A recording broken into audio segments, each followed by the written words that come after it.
Good morning mga baks, kalalabas ko nga lang sa trabaho at inuulokan natin siya tipriting samahan ako sa Taichung para magpa-verify ng driver's license ko.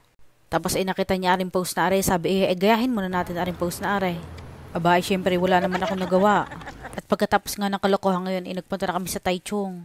Tapos nagpunta na kami doon sa may Giordano, nandoon ang bus stop. Hihintay nga pala namin ng bus 86, sayang din naman pag magtataksi.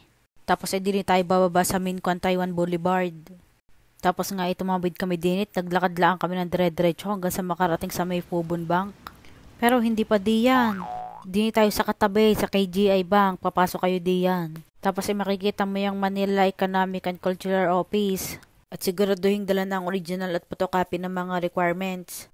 Kami nga pala nag-walk-in lang at saktong wala namang tao. Yes! At nagbayad na nga ako ng 1,700 for verification of my driver's license. O ayos na, pagkakabilis baga, mas matagal pang ibinayahin namin Kami nga pala'y pauwi na, kami nagsuot laang diyan sa underpass na iyan. Tapos kami kumanan. At rin na nga nilabasan. At tumawid nga ulit pakaliwa.